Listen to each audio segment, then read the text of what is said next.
পশ্চিমবঙ্গে তো পুরো মানে তৃণমূল সরকার দলটাই তোলাবাজ। তুমি সৌদি আরবে জানো না, বাংলাদেশের লোকেদের ওরা ঝাড়ুদারের কাজ দেবে কিনা খুব সন্দেহ। ভোট বড় বালাই। স্যার, আপনাকে মাধ্যমে স্বাগত। নমস্কার। দীপু দাসের পর অমৃত মন্ডল, ফের বাংলাদেশে হিন্দু খুন হলো, কিভাবে দেখছেন বিষয়টা? হোসেনডাঙ্গা ওল্ড বাজারে দেখো, এরা মানে হিন্দু নিথন বা এথনিক ক্লেন্সিংটা এমন অপটুভাবে করছে যে নিজেরাই ধরা পড়ে যাচ্ছে। ওদের সরকারি পুলিশের বয়ান অনুযায়ী এই অমৃত মণ্ডল ছেলেটির নাকি লোকাল তোলাবাজ ছিল বলে পুলিশ বলছে। সেই জন্য সাধারণ মানুষ ক্ষিপ্ত হয়ে তাকে পিটিয়ে মেরেছে। আমার প্রশ্ন হচ্ছে, কজন তোলাবাজকে পিটিয়ে মারা হয়? পশ্চিমবঙ্গে তো পুরো মানে তৃণমূল সরকার দলটাই তোলাবাজ। পিটিয়ে তো মারার প্রশ্ন আসে না। পুলিশ আছে, প্রশাসন আছে, এবং পুলিশ নিজেই বলছে জনসাধারণ তাকে পিটিয়ে মেরেছে। আর দীপু দাসের ক্ষেত্রে আমরা দেখেছিলাম পুলিশ তাকে ওই উন্মত্ত জনতার হাতে খুন হওয়ার জন্য ছেড়ে দিয়েছিল। এক্ষেত্রেও ব্যাপারটা তাই। এটা তো বোঝাই যাচ্ছে যে কনকক্টেড এথনিক ক্লিনজিং।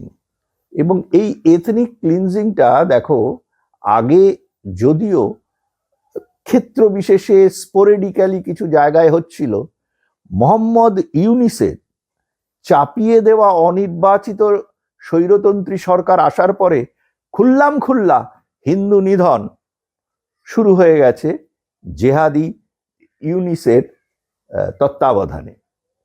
ইউনিসের সরকার এই জেহাদিদের হিন্দু নিধন, হিন্দুদের সম্পত্তি লুট করা, এগুলো করার জন্যই সমস্ত রকম প্রোটেকশন, সুযোগ সুবিধে ইত্যাদি প্রশাসনিকভাবে দিয়ে চলেছে। তো এরপরে আরেকটাও হয়েছে, একটি বাচ্চা হিন্দু, তাকেও মারা হয়েছে বলে এই আমি আজকেই রিপোর্টটা পেলাম। তো এটা হয়ে চলছে, এবং যত তাদের ওই তথাকথিত নির্বাচনে এগিয়ে আসবে তত কিন্তু জেহাদি ইউনিস সরকার এটাকে চালিয়ে যাবে। তাহলে কি বাংলাদেশ কি পুরো এই যে উগ্র মৌলবাদী এদের গ্রাসে চলে গেছে? বাংলাদেশ তো সবসময়ই দেখো উগ্র মৌলবাদীদের গ্রাসে ছিল। আমি খুব তোমাকে সংক্ষেপে বলি যে এই উগ্র মৌলবাদী যারা রাজাকার হিসেবে পাকিস্তানি আর্মির সঙ্গে ছিল এবং ৭১-এর স্বাধীনতার সময় অবধি তাদের রোলটাও সকলেই জানে। পরবর্তীকালে ৭১-এর স্বাধীনতার পরে বিভিন্ন সময়ে যদি তুমি দেখো, হাসিনা সরকারই বলো, তারপরে ওদের সেই জাতীয় পার্টির এরশাদের সরকার, বা আমাদের জিয়া, পরবর্তীকালে খালেদা জিয়া, এদের সরকারের কথাই বলো, প্রত্যেকটা ক্ষেত্রেই তুমি লক্ষ্য করে দেখবে জনসাধারণকে সুশাসন এবং মানে সকল ধর্মের একসঙ্গে মিলেমিশে শান্তিপূর্ণভাবে সহাবস্থানের কথা বলেই এরা সবাই ক্ষমতায় এসছে। কিন্তু আসার পরে কিছুদিন বাদে দেখা গেল সেই জেহাদি মানসিকতার মানুষগুলোই কিন্তু এসে আস্তে আস্তে হিন্দুদের সেই দেশে ক্লিনজিং এর দিকে চলে যাচ্ছে। যেই জন্য ১৯৪৭ সালের থেকে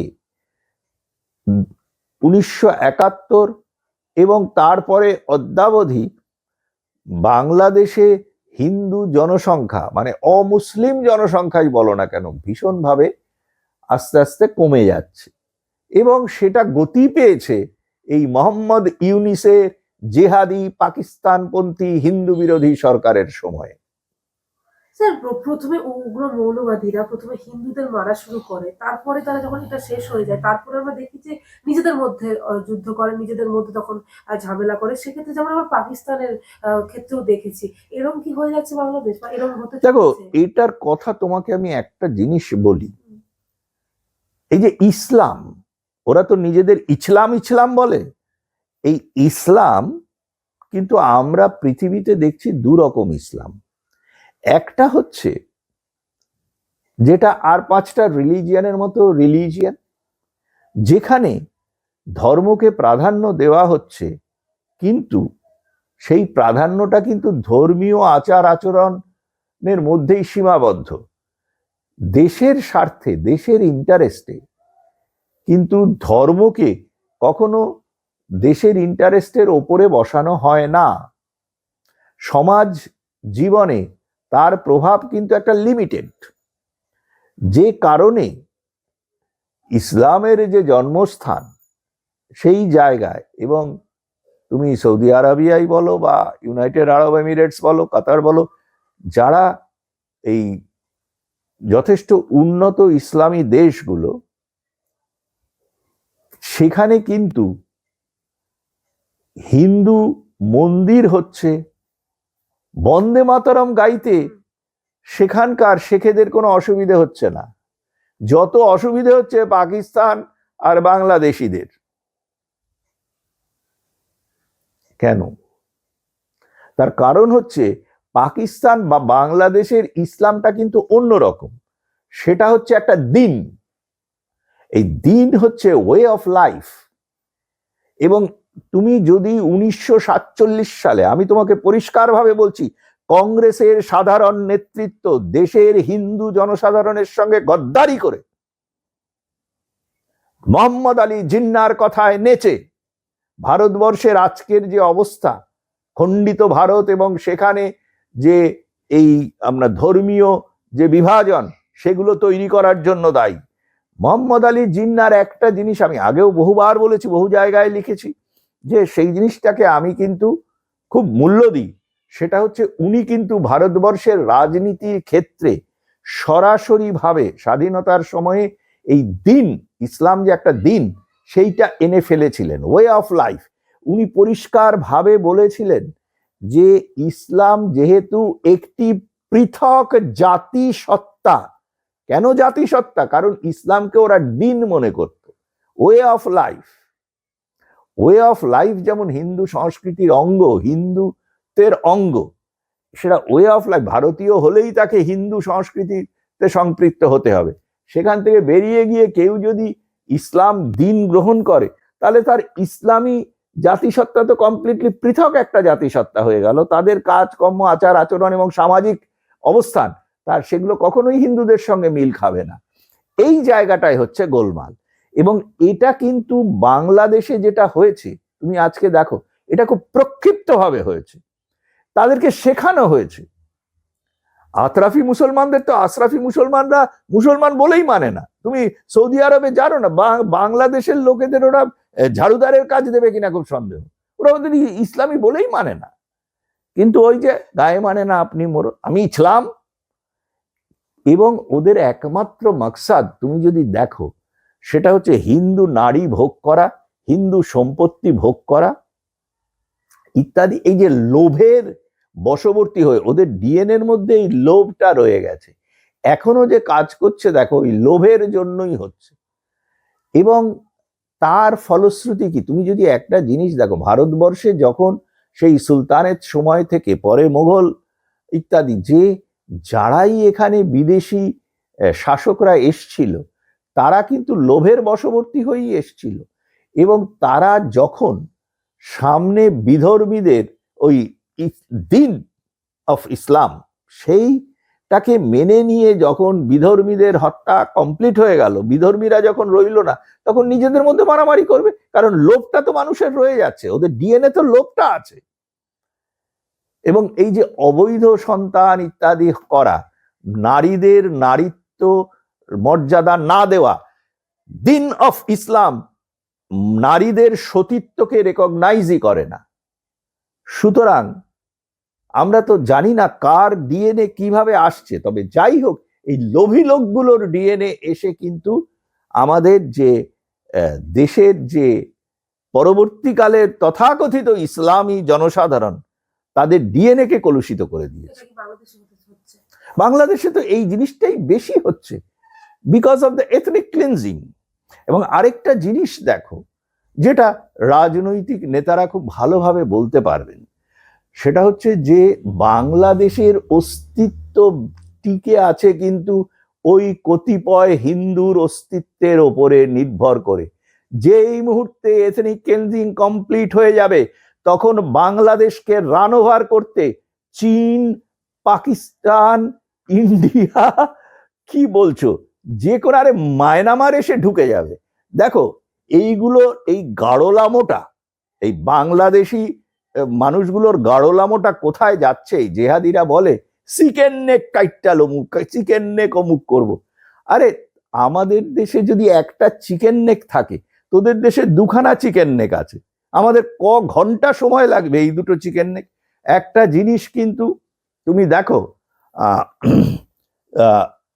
ওপরের দিকে, উত্তরের দিকে যে চিকেন নেকটা আছে, সেটা হচ্ছে নর্থ বাংলাদেশ করিডোর, দক্ষিণ দিনাজপুর আমাদের থেকে, সাউথ ওয়েস্ট গারো হিলস। এই 80 কিলোমিটার জায়গা আমরা যদি দখল করে নিই, তাহলে পুরো রংপুর কিন্তু আইসোলেটেড হয়ে গেল। রংপুর তখন স্বাধীন হয়ে যাবে বা ভারতবর্ষের সঙ্গে মিশে যেতে বাধ্য হবে, কারণ চারপাশে ভারতবর্ষ। আরেকটা জায়গায় বলি, আরো খারাপ, আমাদের চিকেন নেক তো মাত্র 22 কিলোমিটার, এবং সেটা রক্ষা করার জন্য ভারতের আর্মি আছে। বাংলাদেশের আর্মি বলে তো কিছু নাই, ও পাকিস্তানের দাদারা যখন ভাড়া দেবে কিছু, তো সেরকম অবস্থা। সেটা হচ্ছে চিটাগাং করিডোর, 28 কিলোমিটার, সেটা সাউথ ত্রিপুরা থেকে বে অফ বেঙ্গল। এবং চিটাগাং যদি চলে যায়, তাহলে কিন্তু বাংলাদেশের আর সিপোর্ট রইল না। ওরা ব্যবসাটা করবে কোথা দিয়ে? জলপথে। ওরা তো অনেক চীন থেকে লাফাচ্ছে, চীনের সঙ্গে ওদের সংযোগটা হবে কি করে? এই ছাগলগুলোর মাথায় এগুলো ঢোকে না, এগুলো ঢোকে না। এখন দেখো, অনেকে অনেক উইশফুল থিঙ্কিং করতে পারে। আমি শুনেছিলাম, মানে আমরা তখন ছোট, যে তোমার ওই ক্লিওপেট্রা দেখে লিজ টেলার, এলিজাবেথ টেলারকে স্ত্রী রূপে বহু মধ্যবিত্ত বাঙালি মানুষও কল্পনা করে নিত। ওই কল্পনার জায়গায় ওই রকম সেই রোমান্স যদি কল্পনাতে করা যায়, তাহলে এই রকম যুদ্ধবাজ রোমান্টিক কল্পনা করা, সেটা বাংলাদেশিদের ডিএনএতে আছেই, তারা এটা করতে পারে। কিন্তু ওদের মনে রাখতে হবে যে ওদের দুখানা চিকেন নেক আছে। বাংলাদেশেই একটা প্রবাদ আছে, সালোনি বলে সুচেরে তোর পন্দে ফুটা। বাংলাদেশের নিজের কাপড়ের ঠিক নেই, সে ভারতবর্ষের কোথায় কি দখল করবে সেই নিয়ে বলছে। আরেকটা কথা বলি, just switch off and on করার উপরে বাংলাদেশের পুরো গ্রিডের যে ইলেকট্রিক সাপ্লাই, সেটা আদানি গ্রুপের উপরে ডিপেন্ড করছে। এবং আদানি গ্রুপটা কোন দেশের সেটা সবাই জানে। এগুলো এইসব বাংলাদেশের অশিক্ষিত, এবং কি বলবো, এদের কথা শুনে মনে হয় এরা বোধহয় নিয়ান্ডারথাল দের মতো আধা মানুষ, তাদের সমসাময়িক বুদ্ধিতে। স্যার, এই যে উগ্র মৌলবাদীরা যখন ছায়ানট বলে যে সাংস্কৃতিক কেন্দ্রটা পুড়িয়ে দিল, আর তারপরে আমরা দেখেছি অনেক মানুষ রয়েছে যারা বাংলাদেশে, তারা এটাকে সমর্থন করেন না। এই ধরনের মানুষদের যে বাংলাদেশের এই যে উগ্র মৌলবাদীদের হারাতে কাজে লাগানো যাবে? দেখো, এখানে বাংলাদেশ থেকে এই মুহূর্তে চলে আসা বা আগেও আমি বাংলাদেশের বহু হিন্দু, মুসলমান, শিক্ষিত, সুশীল মানুষজনের সঙ্গে কথাবার্তা বলেছি। তারা কিন্তু এই ব্যাপারটাকে সমর্থন না করলেও কতগুলো প্রবলেম ওখানে আছে। সেটা হচ্ছে কি, ভোট বড় বালাই। যেমনভাবে ভারতবর্ষেও হয়তো একটি বিশেষ সম্প্রদায়কে কোনো রাজনীতিবিদ পছন্দ করেন না, কিন্তু সেই সম্প্রদায়কে তেল মাখিয়ে চলতে মানে তাকে করতে হয় ভোটের জন্য, সেই সম্প্রদায়কে ভুলিয়ে ভালিয়ে ভোট নেওয়ার মতো। এরকমভাবে আমি আগে বহুবার লিখেছি, বলেছি, এই যে শেখ হাসিনা সরকারের সময়ে উনি কিন্তু খারিজি মাদ্রাসা তো দূরের কথা, যে বিভিন্ন ওখানে যে মাদ্রাসাগুলো হচ্ছিল, এবং সেখান থেকে প্রথম হিন্দুদের বিরুদ্ধে বিদ্বেষ, এবং পরবর্তীকালে এই মাদ্রাসাগুলো কিন্তু সবচেয়ে বড় রেসপন্সিবিলিটি নিয়েছিল জেহাদি তৈরি করার। এবং তাদের কাজটা কিন্তু হাসিনা এবং তার সরকারের বিরুদ্ধে গেল। এখানে তাদের ওয়ার্ন করলেও তাদের ওই ভোটের বালাইয়ের জন্য তারা যেটা মেনে নিয়েছিল তার ফলভোগ তারা করেছে এবং করতে হচ্ছে। এটা খালেদা জিয়ার ক্ষেত্রেও হয়েছিল, আমি বলবো না। এখন ব্যাপারটা হচ্ছে সেটা বাংলাদেশের নিজস্ব রাজনৈতিক নেতৃত্বের বিভিন্ন দলের মধ্যে লড়াই, সেই লড়াইয়ের একটা সীমাবদ্ধতা আছে। কিন্তু সেই জায়গায় তারা যখন এই জেহাদিদের গোড়াতে জল সিঞ্চন করে তাদের সেই ছোট ছোট চারাকে মহিরুহে তৈরি মানে পরিণত করেছে, সেই বিষ বৃক্ষ তাদেরকে গ্রাস করেছে। বারবার এটা হয়েছে। হাসিনার ক্ষেত্রে এই মুহূর্তে যেটা হয়েছে সেটা আমরা দেখতে পাচ্ছি চোখের সামনে। কাজেই এই মানুষগুলো কতটা কি করতে পারবে, দেখো ছায়ানটের মতো একটা, তোমাকে আমি বলি যে এরকম একটা অর্গানাইজেশনকে যারা মানে ইসলামের নামে উড়িয়ে দেয়, তারা কি করে শাহরুখ খান সালমান খানের ভক্ত হয়? বাংলাদেশে কোনোদিন মোহাম্মদ রফির গানকে কেউ খারাপ বলতে পেরেছে? নজরুল গীতি গায় সেখানে মানুষ, নজরুল হচ্ছে তাদের জাতীয় কবি হিসেবে তারা স্বীকৃতি দিয়েছিল, কেন? আর ইসলামী মানুষরা যদি এগুলো করতে পারে তাহলে ছায়ানট কেন পোড়ানো হলো? এই যে এদের যে চিন্তাধারার মানে সুষমতার চরম অভাব, সেটা এদের নিয়ান্ডারথাল মানুষদের মতো বুদ্ধিশুদ্ধি প্রমাণ করে। They are not human beings, they are sub humans. কাজেই এই লোকগুলো কতটা কি করতে পারবে তোমার কথায় আমি খুব একটা আশান্বিত হচ্ছি না। কারণ এই মানুষগুলো আমাদের কাছে আসেন, বলেন, আমরা যতটা সম্ভব চেষ্টা করি। কিন্তু ঘটনা হচ্ছে কি? ঘটনা হচ্ছে বাংলাদেশকে একটা নিয়ান্ডারথাল যুগে নিয়ে যাওয়া হয়েছে। হয়তো এটা যে অর্থে ব্যবহার করলাম তাই, এটা সাব হিউম্যানের কান্ট্রি হয়ে গেছে এখন। স্যার, যারা শেখ হাসিনাকে সরিয়েছিলেন তথাকথিত পশ্চিমা শক্তি, ডিপ স্টেট, তারাও কি এই উগ্র মৌলবাদিত্বের যে বিষ তার প্রভাব সম্পর্কে সচেতন?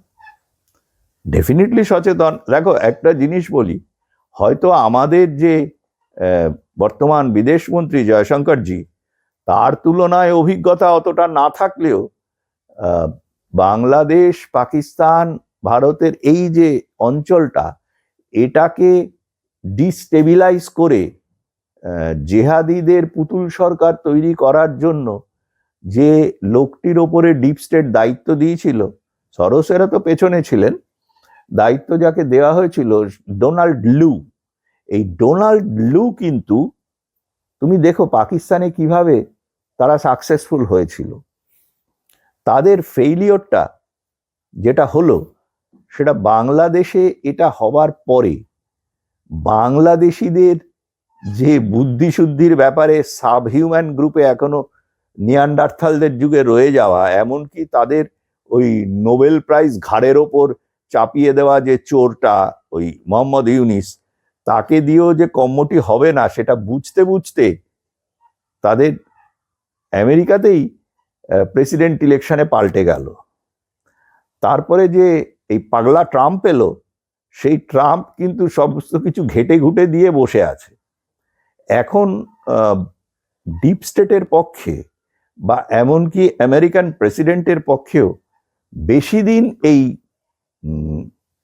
তোমার ইউনিসকে বহন করা সম্ভব হবে না। আর বাংলাদেশের তো জিনা মারনা নির্ভর করছে ভারতের ওপর। আরে চীন যে তোকে সাহায্য করবে, কোথার থেকে সাহায্য করবে যদি আমরা দুটো চিকেন নেক কেটে দিই, এবং দুটো চিকেন নেক কাটতে একসঙ্গে আমাদের কয়েক ঘন্টার ব্যাপার, চাইলেই হবে। गरीबी मिटेगी, समृद्धि बढ़ेगी।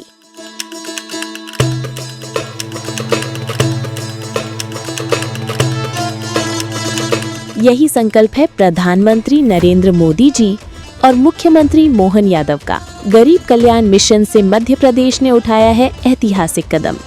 संबल 2.0 के तहत 1.75 करोड़ श्रमिकों का पंजीयन और गिग वर्कर्स भी अब लाभान्वित।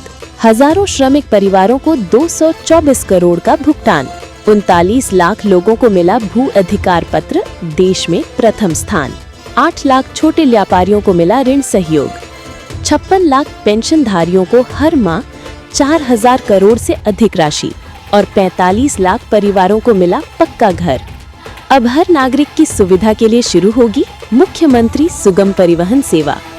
प्रधानमंत्री मोदी जी और मुख्यमंत्री मोहन यादव के नेतृत्व में मध्य प्रदेश तेजी से बढ़ रहा है गरीबी मुक्त और आत्मनिर्भर भविष्य की ओर।